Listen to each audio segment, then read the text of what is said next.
Is life term enough for a rapist? On one hand, death penalty in Sharon Raj murder case, whereas on the other hand, life term to R.J. Kar rape murder convict. Why? Hi, my name is Sneha Biswas and you are watching the Free Press Journal. On January 20, 2025, two Indian courtrooms separated by over 2,500 kilometers delivered divergent verdicts in two high-profile murder cases, reigniting the debate on the use of the death penalty in the country.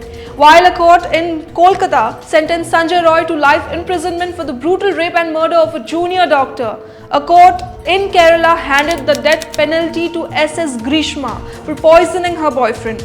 These starkly different rulings reflect how rarest of rare doctrine is interpreted and applied differently across cases.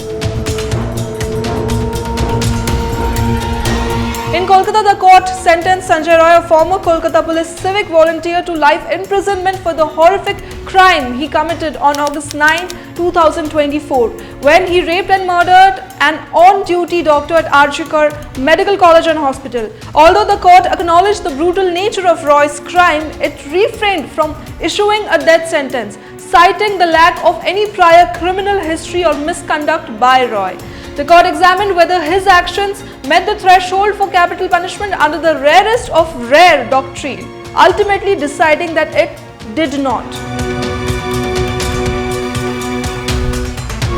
In stark contrast, the Kerala court sentenced 24-year-old S.S. Grishma to death for poisoning her boyfriend Sharon Raj with a harmful herbicide.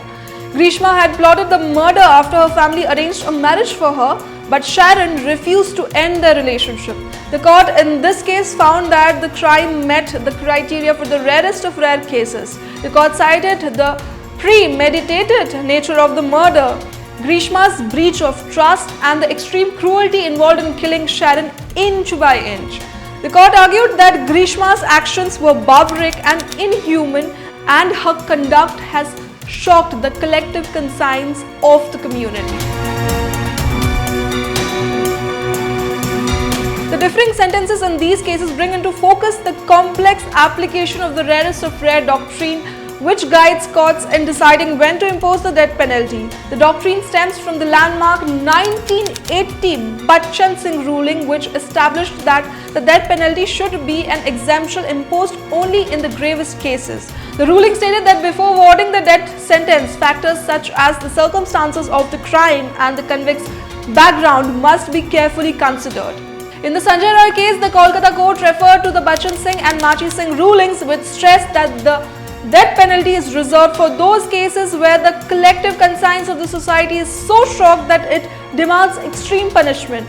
The court emphasized that the death penalty must be imposed only when life imprisonment would be inadequate. Additionally, the rule of law acts as a warning to those who have no hesitation in killing others. Both verdicts highlight the difficult challenge faced by the judiciary when determining whether a crime meets the rarest of rare criteria for the death penalty. But isn't there a larger question here? Isn't it possible that some criminals, like rapists, take advantage of the perceived leniency in our legal system?